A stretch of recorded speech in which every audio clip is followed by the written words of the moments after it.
इस वीडियो में जिस मूवी को एक्सप्लेन करने जा रहा हूँ उस मूवी का नाम ट्रेन टू बुसान है। मूवी के शुरुआत में दिखाया जाता है दो ऑफिसर को जो कि एक गाड़ी को सैनिटाइजिंग कर रहे होते हैं। तभी उस गाड़ी का ड्राइवर कहता है, ऐसे करके तुम मेरे सभी जानवरों और सुअरों को मार दोगे क्या? तभी वहाँ का एक ऑफिसर कहता है, ऐसा नहीं है सर, बायोटेक डिस्ट्रिक्ट में थोड़ी सी लीकेज हो जाने के कारण ऐसा हमें करना पड़ रहा है, पर घबराने की कोई बात नहीं है। तभी वहाँ से ड्राइवर चला जाता है और थोड़ी समय के बाद दिखाया जाता है ड्राइवर के फ़ोन पर किसी का कॉल आ रहा होता है, पर वो जैसे ही फ़ोन को लेने की कोशिश करता है उसके गाड़ी के नीचे कोई दब जाता है। वो उतर कर चेक करता है तो देखता है थोड़ी दूरी पर एक हिरन मरा होता है। उसे देखकर वहाँ से ड्राइवर चला जाता है। तभी हिरन को दिखाया जाता है जो अजीब तरह से और पैर मरोड़ कर उठ रहा है और उसकी आंखों का रंग भी चेंज हो जाता है और वो उसकी आंखें सफ़ेद और डरावनी भी दिखती है। उसके बाद एक आदमी को दिखाया जाता है जो कि उस फंड का मैनेजर होता है जिसका नाम सेकूहू था। कुछ समय पहले उसका और उसकी वाइफ का डिवोर्स हो चुका था, जो कि इस मूवी में उसकी वाइफ को नहीं दिखाया जाता है, और उसकी एक बेटी भी थी। डिवोर्स के कारण वह अपनी बेटी का ज़्यादा ध्यान नहीं रख पाता था। इन दोनों के अलावा उस घर में एक बूढ़ी औरत को दिखाया जाता है जो कि उस आदमी की माँ थी। अगले दिन उसकी बेटी का बर्थडे था। वह अपनी बेटी के लिए गिफ्ट लेकर जाता है और उसकी बेटी उस गिफ्ट को चेक करने लगती है तो पता चलता है कि वैसा ही सेम गिफ्ट उसके पापा ने उसे क्रिसमस डे वाले दिन ही दिया था, जिसके कारण वह और सैड हो जाती है। उसके पापा उसको ऐसे देखकर कहते हैं, तुम्हें क्या चाहिए? फिर बेटी कहती है, मुझे अपनी माँ के पास बुसान जाना है, जो कि उसकी माँ बुसान में रहा करती है। फिर उसके पापा बोलते हैं, अगले हफ्ते ज़रूर लेकर जाऊंगा तुम्हें मैं। तभी उसकी बेटी रोकर कहती है, आप हमेशा ही ऐसा कहते हो पर आप नहीं लेकर जाते, मैं अकेली ही चली जाऊंगी। रोते हुए देखकर उसके पापा पिघल जाते हैं और कहते हैं, तुम तैयार हो जाओ, हम चलेंगे। फिर वह बुसान जाने के लिए ट्रेन में जाकर बैठ जाते हैं। उस ट्रेन में और भी लोग रहते हैं। फिर दो कपल को दिखाया जाता है। आदमी का नाम सेंग हू था और वाइफ का नाम सेंग जियोन था। उसकी वाइफ प्रेग्नेंट थी। उसके अलावा एक हाई स्कूल के बास्केटबॉल की पूरी टीम थी। उस टीम में एक खूबसूरत लड़की थी जिसका नाम जिन्नी था, और उस टीम के सभी लड़के उस जिन्नी को पसंद करते हैं और सभी बोलते हैं, तुम मेरे पास आकर बैठ जाओ, मेरे पास आकर बैठ जाओ। पर लड़की उनकी बात ना सुनकर उस लड़के के पास बैठती है जिसे वो पसंद करती है। फिर ट्रेन के ऑफिसर को दिखाया जाता है जो कि एक सेकंड के लिए बस पीछे मुड़कर देखता है। तभी एक लड़की ट्रेन में चढ़ जाती है। उस लड़की को देखकर ऐसा लगता है कि उसके पैरों पर किसी ने काटा हुआ है। तभी वहाँ से ट्रेन चल पड़ती है। तभी दूसरी ओर दिखाया जाता है एक आदमी ट्रेन के असिस्टेंट से कह रहा है, बहुत देर से एक पागल आदमी जेंट्स टॉयलेट में बैठा है पर बाहर नहीं निकल रहा। वो लोग पागल आदमी को कहते हैं, यहाँ से निकलो, पर वो पागल आदमी कहता है, कोई नहीं बचा, सब मर गए, हम भी नहीं बचेंगे। पर उसकी बात को कोई सीरियस नहीं लेता क्योंकि वो थोड़ा पागल जैसा दिख रहा था, इसलिए उसके बात को इग्नोर कर देते हैं। तभी दूसरी ओर इन्फेक्टेड लड़की को दिखाया जाता है जो वहीं पर गिर जाती है। उस लड़की को गिरता हुआ देखकर ट्रेन की असिस्टेंट उसके तरफ दौड़कर आती है और कहती है, तुम्हें क्या हुआ? उस लड़की की हालत देखकर दूसरे असिस्टेंट को बताती है कि इस लड़की की हालत बहुत ख़राब हो चुकी है। तभी उसके फ़ोन का सेल डाउन हो जाता है। दूसरे असिस्टेंट से कोई भी कांटेक्ट नहीं हो पाता है और वो उस लड़की के पास ही बैठी रहती है। तभी दिखाया जाता है जो लड़की इन्फेक्टेड थी वह पूरी तरह से ज़ॉम्बी में बदल गई थी। फिर उस असिस्टेंट के गले पर काट लेती है और वो दोनों बास्केटबॉल वाले टीम के पास पहुंच जाते हैं और सब देखकर इन्हें हैरान हो जाते हैं कि ये क्या हो रहा है। फिर ट्रेन की असिस्टेंट भी ज़ॉम्बी बन जाती है। फिर एक दूसरे को काटने लग जाते हैं। वहाँ पर देखते देखते ही हगदड़ मच जाती है और एक दूसरे को काटने लग जाते हैं। जो बच जाते हैं वह दूसरी ओर भागने लग जाते हैं और सेकू भी अपनी बेटी को लेकर भागने लगता है। तभी जल्दी से सेकू विंडो बंद कर देता है और सेंगहोन और उसकी वाइफ दरवाजे की उस तरफ फंस जाते हैं। फिर सेखू की बेटी कहती है कि मैं इन्हें जानती हूँ। फिर सेखू दरवाजा खोल देता है और वो अंदर आ जाते हैं। वो अभी के लिए तो बच जाते हैं। फिर सेंगहू सेखू से बोलता है कि तुम्हें हमसे माफ़ी मांगनी चाहिए, पर सेखू बोलता है तुम पीछे रह गए, इसमें तुम्हारी गलती है। फिर उन दोनों में थोड़ा बहस होता है, पर उसकी वाइफ संभाल लेती है। फिर सीन कट करके दिखाया जाता है कि सेखू की माँ उसको फ़ोन करती है और उसे पता चलता है कि उसकी माँ भी इन्फेक्टेड हो चुकी होती है। सेखू बहुत नर्वस होता है। फिर वो लोग न्यूज़ में देखते हैं, न्यूज़ में दिखाता है कि वो वायरस बहुत तेज़ी से फैल रहा है। तभी लोको पायलट सायरन में बोलता है कि हमारा अगला स्टेशन दर्चन होगा। सेखू अपने सर से कॉल कर कर कहता है कि सर हम दर्चन में जा रहे हैं, दर्चन क्या सेफ है?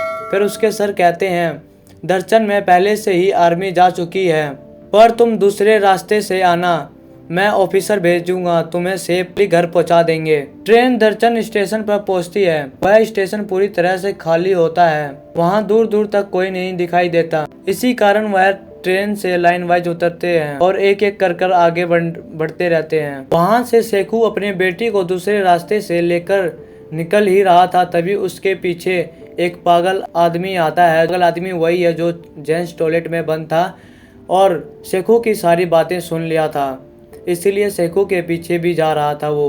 पर सेखू उस पागल आदमी को कहता है तुम हमारे पीछे मत आओ। तभी उसकी बेटी सब समझ जाती है और कहती है कि मैं उन सबको भी बुला लेती हूँ, पर उसके पापा मना कर देते हैं। फिर उसकी बेटी रोकर कहती है आप बस अपने बारे में ही सोचते रहते हो, इसीलिए आपको मम्मी छोड़कर चली गई। जिस रास्ते से सेखू जाने वाला था उस रास्ते से एक आर्मी वाला आता है, पर उसके पीछे पूरी सेना आती है जो कि पूरी तरह से ज़ॉम्बी बन चुकी होती है। पागल आदमी और सेखू भागने लगते हैं। तभी दिखाया जाता है जो आदमी दूसरे रास्ते से जा रहे थे उनके ऊपर भी आर्मी वाले अटैक कर देते हैं जो पूरी तरह से ज़ॉम्बी बन चुके थे। सेखू भी अपनी जान बचाकर भागने लगता है, पर उसकी बेटी के तरफ एक ज़ॉम्बी आता है, पर सेंगहू सही टाइम पर आकर ज़ॉम्बी को एक पंच मारकर वहीं गिर देता है और उसकी वाइफ सेखू की बेटी को लेकर चली जाती है। फिर वो सभी लोग निकल के दरवाजे से ज़ॉम्बी को बंद कर कर रोकते हैं और सब एक दूसरे से बिछड़ जाते हैं, अलग अलग बोगी में बैठ जाते हैं। जिस विंडो से ज़ॉम्बी को रोकने लगते हैं वो विंडो टूटने लगता है। उस विंडो को छोड़कर वहां से सब भाग जाते हैं और सारे ज़ॉम्बी उनके पीछे पड़ जाते हैं। कैसे भी करके वो ट्रेन में चढ़ जाते हैं। फिर सीन कट करके दिखाया जाता है जिस बुग्गी में सेंगहू की वाइफ और सेखू की बेटी थी, वो बोगी दोनों तरफ से ज़ॉम्बी से घिरा होता है। सेंगहू की वाइफ होशियारी दिखाकर आराम आराम से एक टॉयलेट में चले जाते हैं और वो अपने आप को बंद कर लेते हैं। और दूसरी तरफ दिखाया जाता है जिस बोगी में जिन्नी थी और भी लोग थे, वो लोग अपने विंडो को धुएं से ढक रहे थे ताकि ज़ॉम्बी ना देख सके। लोको पायलट सायरन में कहता है कि यह ट्रेन अब किसी भी स्टेशन पे नहीं रुकेगी, अब सीधे जाकर बुसान रुकेगी। तभी जिन्नी को उसका बेस्ट फ्रेंड फोन करता है और कहता है कि मेरे टीम के सभी लोग मर गए, बस मैं ही बचा हूँ। फिर वहीं पर सेंगहू भी अपने वाइफ को फ़ोन करता है, पर सेखू की बेटी फ़ोन उठाती है और कहती है कि हम एक टॉयलेट में बंद हैं बोगी नंबर 13 में। फिर वो तीनों बोगी नंबर 8 से 13 में जाने के लिए तैयार होते हैं, पर बीच में ज़ॉम्बी रहते हैं, इसलिए ज़ॉम्बी से लड़ने का फैसला करते हैं और वो जाते समय सभी ज़ॉम्बी से लड़ते हैं। लड़ते समय ट्रेन के ऊपर से टनल आता है और ट्रेन में पूरी अंधेरा हो जाता है। तभी उन्हें एक बात पता चलती है कि ज़ॉम्बी को अंधेरे में नहीं दिखाई देता, बस सुनाई देता है, और वो ऐसे ही करके जाके टॉयलेट में छुप जाते हैं। दूसरी टनल का इंतजार करते हैं, अंधेरा हो और हम आगे बढ़ सके। फिर सेखू को एक आइडिया आता है। सेंगहू का फोन लेकर ज़ॉम्बी के पीछे फेंक देता है और उस फोन पर कॉल कर देता है, जिस रिंगटोन की वजह से सभी ज़ॉम्बी फोन की तरफ भागते हैं और वो पीछे से निकल पड़ते हैं आगे की ओर। फिर वो वाइफ और अपने बच्चे के पास पहुंच जाते हैं। तभी उजाला होता है और वो सामने वाले टॉयलेट में छुप जाते हैं। फिर सेंगहू बोलता है सेखू से अब तो थैंक्स बोल दे, थैंक्स नहीं तो सॉरी तो बोल दे। फिर सेखू बोलता है सॉरी तो तुम्हें बोलना चाहिए उस घटिया रिंगटोन के लिए। तभी उसका फ्रेंड जिन्नी को फ़ोन करता है और कहता है हम तुम्हारे ओर आ रहे हैं, दरवाज़ा खोल देना। फिर उनके ऊपर से एक टनल आता है और अंधेरा हो जाता है। ऊपर वाली सीट पर लेटकर लाइन बनाकर आगे बढ़ने लगते हैं।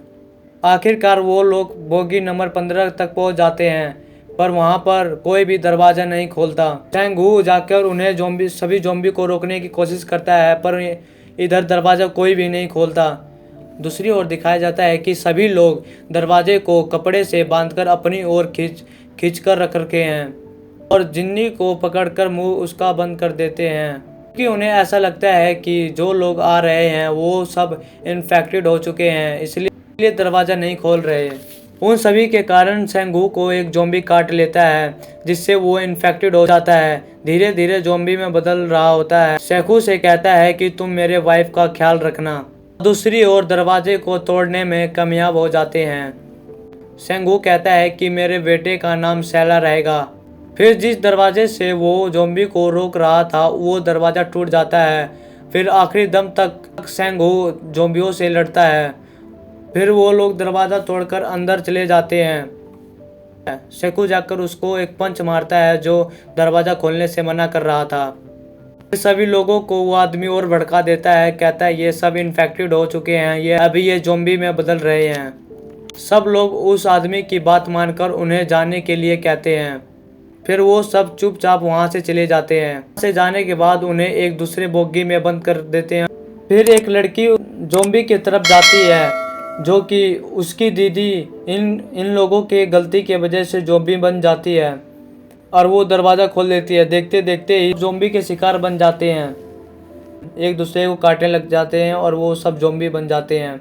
अब दिखाया जाता है कि लोको पायलट और वो 6 लोग बच जाते हैं। तभी 2 लोग और दिखाई देते हैं जो कि अपने आप को टॉयलेट में बंद कर देते हैं। फिर दिखाया जाता है कि ट्रेन की पटरी खराब होने के कारण ट्रेन आगे नहीं जा सकती। तभी लोको पायलट कहता है कि इस स्टेशन की लेफ्ट की ओर दूसरी ट्रेन लगा दूंगा। जो मेरी बात सुन रहा है वो लोग वहाँ तक जल्दी पहुँचे। फिर दिखाया जाता है कि लोको पायलट दूसरी ट्रेन लेकर निकल जाता है। फिर इसके बाद दिखाया जाता है जो आदमी टॉयलेट में छिपे थे बाहर निकलने की कोशिश करते हैं। तभी दूसरा आदमी कहता है कि रास्ता साफ है। फिर वो कहता है पहले तुम जाओ। ऐसे ही वो देखने के लिए आगे बढ़ता है, दूसरा आदमी उसे धक्का दे देता है और वो ज़ॉम्बी का शिकार हो जाता है और वो वहाँ से भाग जाता है। फिर सीन कट करके दिखाया जाता है कि एक ट्रेन आ रही है जिसमें आग लगी है, उनकी तरफ आते ही और दूसरी ट्रेन को टक्कर मारती है, जिसमें वो 4 लोग फंस जाते हैं और जिन्नी और उसका फ्रेंड आगे होने के कारण वो बच जाते हैं। तभी वो दोनों, जिन्नी और उसका फ्रेंड, आगे बढ़ते रहते हैं और वो एक खिड़की को तोड़ने की कोशिश करते हैं। जिन्नी के पीछे दिखाया जाता है कि वो आदमी उनकी तरफ दौड़कर आ रहा है और अपनी जान बचाने के चक्कर में जिन्नी को उनकी तरफ फेंक देता है, जिसके कारण ज़ॉम्बी जिन्नी के पैर पर भी काट लेता है और वो खिड़की तोड़कर भाग जाता है और जिन्नी का फ्रेंड उसको गोद में लेकर रोता रहता है। तभी वो पूरी तरह से इन्फेक्टेड हो जाती है और ज़ॉम्बी बन जाती है। फिर अपने फ्रेंड के गले पे काट देती है और वो दोनों ज़ॉम्बी बन जाते हैं। फिर वो आदमी ट्रेन की तरफ भागता है। तभी लोको पायलट का ध्यान उस आदमी की तरफ जाता है और वो गिर जाता है। तो लोको पायलट उसे उठाने के लिए जाता है तो उसका हाथ पकड़कर ज़ॉम्बी की तरफ उसे भी धक्का दे देता है वो आदमी और फिर चला जाता है। वो दौड़कर ट्रेन पकड़ लेता है। अभी सीन कट करके दिखाया जाता है उन चारों लोगों को। तभी चैंग-हू कैसे भी करके बाहर निकलता है और अपनी बेटी को भी बाहर की तरफ खींच ही रहा था। तभी सभी ट्रेन की खिड़की टूट पड़ती है और ज़ॉम्बी उनके तरफ आते हैं। वह पागल आदमी दौड़कर जाता है और उन सबको रोकने की कोशिश करता है। तभी पागल आदमी भी इन्फेक्टेड हो जाता है और जैसे दौड़ रहे होते हैं ज़ॉम्बी उनके पीछे पड़ जाती है और वो कैसे भी करके ट्रेन में चढ़ तो जाते हैं। ट्रेन भी ज़ॉम्बी पकड़ लेते हैं और उनके हाथों पर पैरों से वार करता है और उनको छुड़ा लेता है। ट्रेन उनसे दूर हो जाती है। ट्रेन ज़ॉम्बी से आगे निकल जाती है और वो उस समय के लिए बच जाते हैं। फिर वो ट्रेन के अंदर जाते हैं तो देखते हैं कि वो आदमी भी धीरे धीरे ज़ॉम्बी बन रहा है और चैंग-हू से कहता है कि मुझे बचा लो, मुझे अपनी माँ के पास जाना है। चैंग-हू बोलता है कि अब कुछ नहीं हो सकता, तुम ज़ॉम्बी बन चुके हो। फिर वो मुंडी नीचे करके तुरंत अटैक कर देता है। उसके बच्ची की तरफ अटैक करता है तो वो चैंग-हू रोकता है, चैंग-हू के हाथ पर काट लेता है फिर कैसे भी करके उस ज़ॉम्बी को ट्रेन के नीचे फेंक देता है। सेकू को पता चलता है मैं भी अब धीरे धीरे ज़ॉम्बी बन जाऊंगा, इसलिए सेंगहू की वाइफ को ट्रेन के बारे में समझाता है और अपने बेटी से कहता है कि बेटी मैं जा रहा हूँ, पर उसकी बेटी नहीं जाने देती है, बहुत रोती है। और यहाँ से इमोशनल सीन तो रहता ही है, पर उसकी बेटी रोती है और वो उस अपनी बेटी को बंद करके चला जाता है और धीरे धीरे वो ज़ॉम्बी में बदल रहा होता है, पर फिर भी वो अपनी बेटी के बचपन के बारे में सोचता है और वो आखिरकार वहाँ से कूद ही जाता है। सैंग जॉन ट्रेन रोक देती है क्योंकि ट्रेन आगे नहीं जा सकती थी और वो पैदल ही जाते हैं क्योंकि बुसान भी आ ही चुका था। वह एक टनल के नीचे से जा रहे होते हैं। टनल के उस पार सभी आर्मी वाले बंदूकें तानकर उस तरफ देख रहे थे। तभी वो दोनों दिखते हैं और अपने सर के पास कॉल कर कर कहते हैं सर 2 लोग आ रहे हैं। फिर उनके सर कहते हैं कि अगर वो इन्फेक्टेड हैं तो गोली मार दो, लेकिन उन्हें इतना क्लियर नहीं दिखाई देता है, इसीलिए सर से कहते हैं ध्यान से नहीं दिखाई दे रहा। तो उनके सर कहते हैं कि अब तुम गोली मार दो और उन्हें ख़त्म कर दो। आर्मी वाले उनके तरफ गन तानते हैं और मारने जाते हैं। तभी सेखू की बेटी वो वाला गाना गाती है जो कि वो स्कूल में गा रही थी, उसके पापा के लिए था वो गाना। वो गाना सुनकर सब बंदूकें अपने नीचे कर देते हैं और उनकी तरफ दौड़कर भागते हैं और कहते हैं वो लोग बच गए हैं, वो लोग आ गए। और यहीं पर कहानी ख़त्म हो जाती है। कमेंट करके आप ज़रूर बताना कि ये एक्सप्लेन मूवी आपको कैसी लगी। अगर अच्छी लगी तो लाइक और चैनल को सब्सक्राइब कर लेना।